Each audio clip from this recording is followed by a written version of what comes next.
Saudara-saudari terkasih dalam Kristus, hari ini Senin 9 Desember 2024 merupakan Hari Raya Santa Perawan Maria dikandung tanpa noda. Bacaan dibawakan oleh Sirila Cahyoyanti, Mazmur dilantunkan oleh Maria Paula, dan renungan ditulis oleh Nikolaus Cipto. Selamat menekuni Sabda Allah. Mari kita semakin mengasihi, semakin peduli, semakin bersaksi.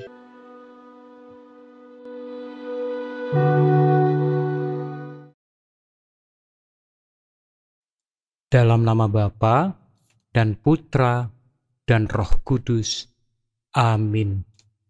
Bapa di surga, kami bersyukur dapat bangun pagi hari ini dalam keadaan sehat dan tetap menyadari bahwa kami adalah orang-orang berdosa yang tidak layak bagimu.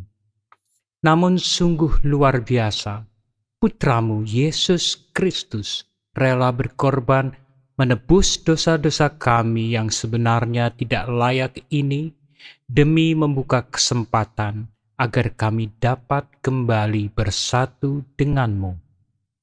Kami sadar agar dapat dimerdekakan dari keadaan menjadi hamba dosa, kami harus dengan rendah hati mengakui bahwa Putramu adalah Sang Juru Selamat kami dengan cara menyimpan firman-Mu di dalam hati kami dan melaksanakannya dalam hidup sehari-hari. Kami mohon anugerah-Mu ya Allah, agar dapat lebih dekat kepadamu dengan memahami firman-Mu hari ini, sehingga kami pun benar-benar merdeka dari perhambaan dosa. Demi Kristus, Tuhan dan pengantara kami. Amin. Bacaan dari Kitab Kejadian, bab 3 ayat 9-15 dan ayat 20. Pada suatu hari di Taman Eden, setelah Adam makan buah pohon terlarang, Tuhan Allah memanggil manusia itu dan berfirman kepadanya, "Di manakah engkau?" Ia menjawab, "Ketika aku mendengar bahwa engkau ada dalam taman ini, aku menjadi takut karena aku telanjang, sebab itu aku bersembunyi." Lalu Tuhan berfirman, "Siapakah yang memberitahukan kepadamu bahwa engkau telanjang? Apakah engkau makan dari buah pohon yang kularang engkau makan itu?" Manusia itu menjawab, "Perempuan yang kau tempatkan di sisiku, dialah yang memberi dari buah pohon itu kepadaku, maka ku makan."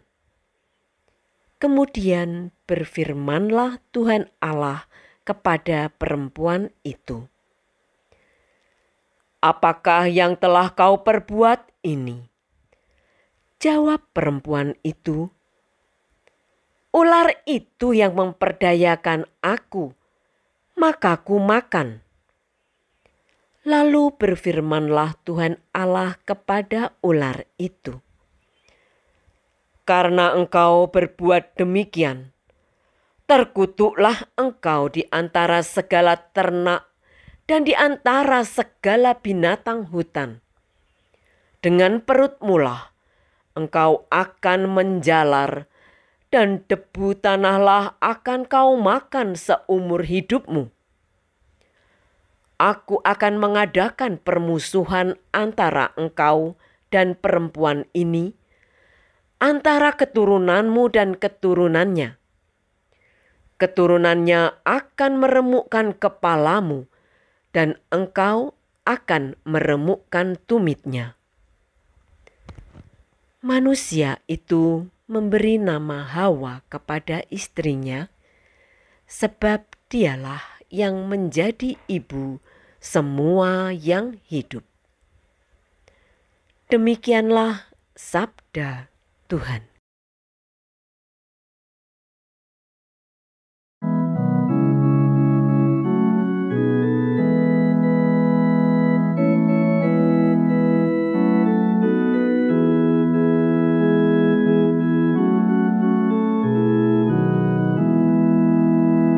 Nyanyikanlah lagu baru bagi Tuhan, sebab Ia telah melakukan karya-karya yang ajaib. Nyanyikanlah lagu baru bagi Tuhan, sebab Ia telah melakukan karya-karya yang ajaib. Keselamatan telah dikerjakan oleh tangan kanannya, oleh lengannya yang kudus. Nyanyikanlah lagu baru bagi Tuhan, sebab Ia telah melakukan karya-karya yang ajaib. Tuhan telah memperkenalkan keselamatan yang datang daripadanya. Ia telah menyatakan keadilannya di hadapan para bangsa. Ia ingat akan kasih dan kesetiaannya terhadap kaum Israel. Nyanyikanlah lagu baru bagi Tuhan, sebab Ia telah melakukan karya-karya yang ajaib. Segala ujung bumi telah melihat keselamatan yang datang dari Allah kita. Bersorak-sorailah bagi Tuhan, hai seluruh bumi. Bergembiralah dan bermazmurlah. Nyanyikanlah lagu baru bagi Tuhan, sebab Ia telah melakukan karya-karya yang ajaib.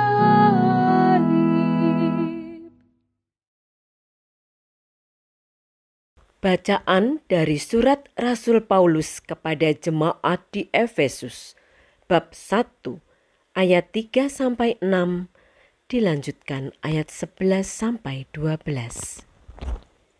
Saudara-saudara, terpujilah Allah dan Bapa Tuhan kita Yesus Kristus, yang dalam Kristus telah mengaruniakan kepada kita segala berkat rohani di surga.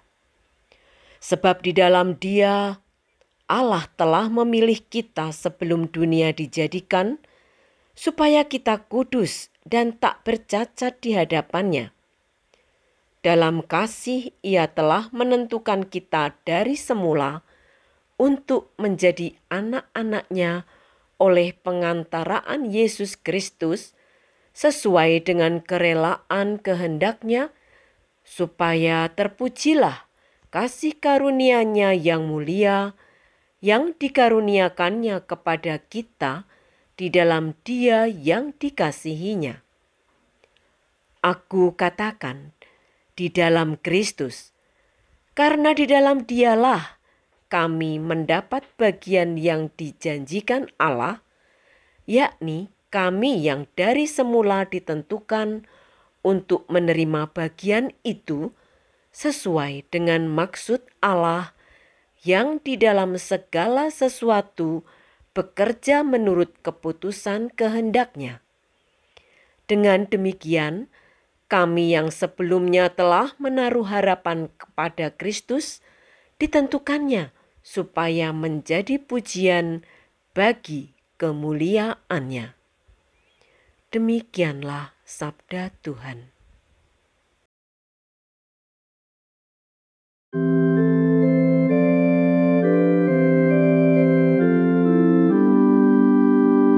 Haleluya.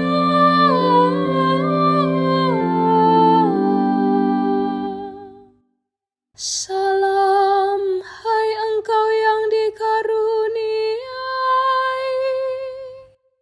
Tuhan menyertai engkau. Haleluya.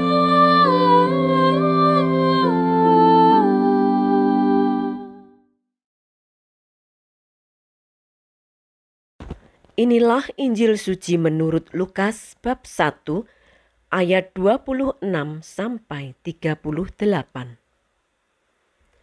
Dalam bulan yang ke-6, Allah mengutus malaikat Gabriel ke sebuah kota di Galilea bernama Nazaret kepada seorang perawan yang bertunangan dengan seorang bernama Yusuf dari keluarga Daud. Nama perawan itu Maria. Ketika masuk ke rumah Maria, malaikat itu berkata, "Salam hai engkau yang dikaruniai, Tuhan menyertai engkau." Maria terkejut mendengar perkataan itu, lalu bertanya di dalam hatinya, apakah arti salam itu? Kata malaikat itu kepadanya, "Jangan takut, hai Maria, sebab engkau beroleh kasih karunia di hadapan Allah. Sesungguhnya engkau akan mengandung dan akan melahirkan seorang anak laki-laki, dan hendaklah engkau menamai dia Yesus. Ia akan menjadi besar dan akan disebut Anak Allah yang Maha Tinggi. Dan Tuhan Allah akan mengaruniakan kepadanya tahta Daud, bapa leluhurnya. Ia akan menjadi raja atas kaum keturunan Yakub sampai selama-lamanya, dan kerajaannya tidak akan berkesudahan." Kata Maria kepada malaikat itu, "Bagaimana hal itu mungkin terjadi, karena aku tidak bersuami?" Jawab malaikat itu kepadanya, "Roh Kudus akan turun atasmu, dan kuasa Allah yang Maha Tinggi akan menaungi engkau. Sebab itu, anak yang akan kau lahirkan itu akan disebut kudus, Anak Allah. Dan sesungguhnya Elisabet sanakmu itu, ia pun sedang mengandung seorang anak laki-laki pada hari tuanya. Dan inilah bulan yang ke-6 bagi dia yang disebut mandul itu. Sebab bagi Allah tidak ada yang mustahil." Maka kata Maria, "Sesungguhnya aku ini adalah hamba Tuhan. Terjadilah padaku menurut perkataanmu itu." Lalu malaikat itu meninggalkan dia. Demikianlah sabda Tuhan.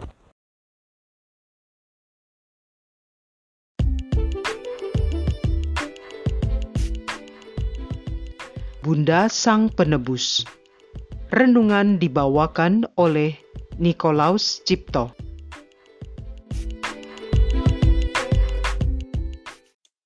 Bapak, Ibu, saudara-saudari yang terkasih dalam Kristus. Mungkin sesekali perlu juga kita memikirkan apa reaksi seseorang ketika ketahuan berbuat salah. Bagi yang tebal muka, mungkin akan tidak peduli, hidup berjalan terus dan tidak ada yang perlu dipikirkan. Apalagi kalau orang tersebut tidak merasa bersalah. Sebaliknya, dalam tingkat yang ekstrim, bisa saja orang tersebut merasa amat tertekan dan malu akibat rasa bersalahnya. Jika yang dimaksud dengan kesalahan adalah dosa, yaitu kesalahan di hadapan Allah, bacaan pertama hari ini menampilkan banyak petunjuk. Yang pertama, rasa malu karena telanjang dalam bacaan tersebut dapat diartikan saat berbuat kesalahan, yaitu melanggar kehendak Tuhan. Bertemu dengan Tuhan menjadi sesuatu yang terasa menggelisahkan atau membuat malu. Apalagi di hadapan Tuhan, sama sekali tidak ada cara untuk menutupi kesalahan kita. Berikutnya adalah kecenderungan melepas atau menolak tanggung jawab. Ini terlihat dari Adam menyalahkan Hawa dan Hawa menyalahkan ular. Walaupun benar ular tersebut tetap bersalah karena telah menggoda, tetapi Adam dan Hawa adalah manusia yang memiliki kehendak bebas dan mampu membuat keputusan untuk menolak godaan. Jadi, di hadapan Tuhan benar-benar tidak ada cara untuk menghindar dari dosa dan akibat dosa karena Tuhan pasti mengetahui. Maka walaupun berusaha menutupi kesalahan dengan melemparkan kesalahan pada orang lain sebagai alasan agar tetap nampak baik di hadapan Tuhan, tetap tidak ada gunanya. Walaupun kutipan bacaan hari ini tidak mengikut sertakan dosa apa yang sebenarnya dilakukan Adam, tetapi dari ayat-ayat sebelumnya kita mengetahui bahwa memakan buah pohon pengetahuan adalah simbol kesombongan manusia yang merasa berhak untuk menyamai Tuhan, dan inilah akar dari segala dosa, yaitu kesombongan, dan kita kenal dengan istilah dosa asal. Kecenderungan manusia berbuat dosa ini ditutup dengan perkataan Tuhan Allah yang sebenarnya adalah nubuat, yaitu keturunannya akan meremukkan kepalamu dan engkau akan meremukkan tumitnya, yang dapat diartikan perbuatan dosa kelak akan dikalahkan oleh seorang wanita yang melahirkan Yesus Kristus Sang Juru Selamat. Yesus Kristus inilah yang kelak akan mematahkan segala usaha iblis menggoda manusia, walaupun harus melalui jalan penderitaan. Dosa asal adalah bibit dosa, yaitu kecenderungan kita untuk berbuat dosa dari keputusan dan perbuatannya sendiri. Walaupun demikian, kutipan Mazmur hari ini jelas menyatakan Tuhan tetap mengasihi kita dan melalui mukjizat-mukjizatnya telah menunjukkan keadilan dan menyediakan jalan keselamatan bagi mereka yang berdosa, sehingga kita pun boleh bergembira karena ada jalan bagi kita untuk keluar dari akibat dosa. Memang, kalau kita telaah kutipan tersebut, belum terlihat dengan jelas bagaimana caranya kita dapat keluar dari jerat dosa. Namun tetap saja kutipan tersebut menyatakan dengan tegas, jalan tersebut ada dan kita layak bergembira. Jawaban atas belum jelasnya jalan keluar untuk keluar dari jerat dosa itu dapat kita temukan pada bacaan 2. Walaupun bacaan 2 ini dimulai dengan pernyataan yang seolah-olah bertentangan dengan keadaan diri kita yang berdosa, yaitu dosa menyebabkan kita tidak layak di hadapan Tuhan, sehingga kita tidak kudus dan bercacat di hadapan Tuhan. Tetapi isi ayat 4 bacaan 2 yaitu, sebab di dalam Dia Allah telah memilih kita sebelum dunia dijadikan, supaya kita kudus dan tak bercacat di hadapannya. Penjelasan atas situasi ini ada pada kaitan makna kutipan Mazmur, yaitu jalan bagi kita untuk keluar dari akibat dosa, dengan isi penting dari ayat 11 dan 12 bacaan 2, yaitu mendapat bagian yang dijanjikan dan menaruh harapan pada Kristus, sehingga menjadi jelas Kristuslah jalan keluar dari akibat dosa, seperti yang kita lihat dari bacaan 1 dan Mazmur.